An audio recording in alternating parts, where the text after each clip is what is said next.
సల్మాన్ ఖాన్ నటించిన ఏఆర్ మురుగదాస్ దర్శకత్వం వహించిన తాజా బాలీవుడ్ యాక్షన్ డ్రామా సికిందర్. ఈ సినిమా ఎలా ఉందో ఇప్పుడు రివ్యూలో తెలుసుకుందాం.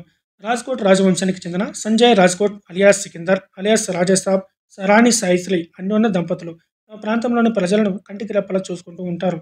మంత్రి ప్రధాన్తో వైరం కారణంగా సాయిశ్రీ మరణిస్తుంది. అయితే తన కోరిక మేరకు ముగ్గురికి ఆమె అవయవదానం చేస్తుంది. అయితే అవయవదానం పొందిన వారికి మంత్రి ప్రధాన్ నుంచి ముప్పు ఏర్పడుతుంది. అయితే ఆ ముగ్గురు జీవితాల్లో ఉన్న సమస్యలు, మంత్రి అనుచరులు దాడిని అడ్డుకునేందుకు సికిందర్ ముంబైకి వెళతాడు. ఈ క్రమంలో జరిగిన నాటకీయ పరిణామాలు ఏంటి? మంత్రి ప్రధాన కొడుకు అర్జున్తో సికిందర్కు గొడవ ఏమిటి? తన కొడుకుతో గొడవ పడిన సంజయ్తో మంత్రి ఎలా ప్రతీకారం తీర్చుకోవాలనుకున్నాడు? సాయిశ్రీ ఎలా చనిపోయింది? మంత్రి ప్రధాన్కు ఎలాంటి గుణపాఠం చెప్పాడు అనేది మిగిలిన కథ. ఇక ప్లస్ పాయింట్స్ విషయానికి వస్తే సల్మాన్ ఖాన్ నటన బాగుంది. సల్మాన్పై వచ్చే కొన్ని యాక్షన్ సన్నివేశాలు అతని అభిమానులను అలరిస్తాయి. ఇక ఈ సినిమాలో కొన్ని మంచి సన్నివేశాలు బాగున్నాయి. అలాగే కొన్ని డైలాగ్స్ కూడా బాగున్నాయి. సల్మాన్ ఖాన్ యాక్షన్తో పాటు అతని పాత్రలోని వేరియేషన్స్ కూడా చాలా బాగున్నాయి. హీరోగా నటించిన రష్మిక మందన సల్మాన్ ఖాన్ భార్యగా చాలా బాగా నటించింది. కానీ ఆమె పాత్ర చాలా తక్కువ నిడివి ఉంటుంది. దీనికి తోడు ఆమెకు నటించడానికి చాలా తక్కువ అవకాశం ఉంది. మరో కీలక పాత్రలో కాజల్ అగర్వాల్ ఆకట్టుకుంది. ఇక మిగిలిన నటులతో కూడా ఆయా పాత్రల్లో తమ నటనతో మెప్పించారు. క్లైమాక్స్లో అంటే ఫ్రీ క్లైమాక్స్లో వచ్చే యాక్షన్ సెక్షన్స్ బాగున్నాయి. ఇక మైనస్ పాయింట్స్ విషయానికి వస్తే ఈ సికిందర్లో కొన్ని సన్నివేశాలు బాగా స్లోగా సాగడం, అలాగే కాన్ఫ్లిక్ట్ కూడా ఆకట్టుకునే విధంగా లేకపోవడం, ఇక సల్మాన్ ఖాన్ పాత్రతో పాటు మిగిలిన మెయిన్ క్యారెక్టర్స్ సరిగ్గా కనెక్ట్ కాకపోవడం, దీనికి తోడు హీరో క్యారెక్టర్ తాలూకు గ్రాఫ్ కూడా బాగా లేకపోవడం వంటి అంశాలు సినిమాకి మైనస్ పాయింట్స్గా నిలిచాయి.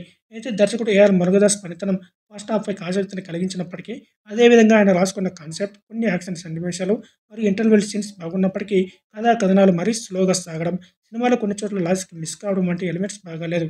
మొత్తం మీద దర్శకుడు ఏఆర్ మురుగదాస్ సినిమాని ఇంట్రెస్టింగ్గా మొదలుపెట్టి ఆ తర్వాత అనవసరమైన సీన్స్తో కథను డైవర్ట్ చేశారు. మొత్తానికి ఎమోషనల్ యాక్షన్ స్టోరీలో కొన్ని యాక్షన్ సీన్స్, కొన్ని సెంటిమెంట్ సీన్స్ మాత్రమే బాగున్నాయి.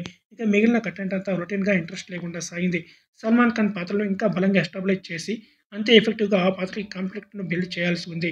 సాంకేతిక విభాగం పనితీరు విషయానికి వస్తే దర్శకుడు ఏఆర్ మురుగదాస్ కొన్ని సన్నివేశాలు యాక్షన్ పరంగా అలాగే ఎమోషనల్గా బాగా తెరకెక్కించినప్పటికీ తీసుకున్న స్టోరీ లైన్కి పూర్తి స్థాయిలో ఆకట్టుకునే విధంగా ఆయన సికిందర్ స్క్రీన్ ప్లేను రాసుకోలేకపోయారు. సినిమాలో బ్యాక్గ్రౌండ్ స్కోర్ బాగుంది. సంగీత దర్శకుడు ప్రీతం అందించిన పాటలు పర్వాలేదు.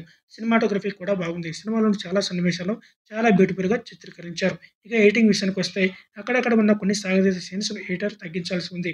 నిర్మాత సాజిద్ నడే వల్ల ఎక్కడ కాంప్రమైజ్ కాకుండా ఈ చిత్రాన్ని నిర్మించారు. ఆయన నిర్మాణ విలువలు చాలా బాగున్నాయి. ఇక ఫైనల్గా చూసుకుంటూ సికిందర్ అంటూ వచ్చిన యాక్షన్ డ్రామాలో కొన్ని ఎమోషన్స్ మరియు కొన్ని యాక్షన్ సీన్స్ బాగున్నాయి.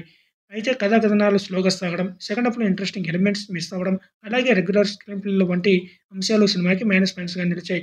ఓవరాల్గా ఈ సినిమాలో యాక్షన్ ఎపిసోడ్స్ ఆకట్టుకున్న సినిమా మాత్రం మెప్పించలేకపోయింది.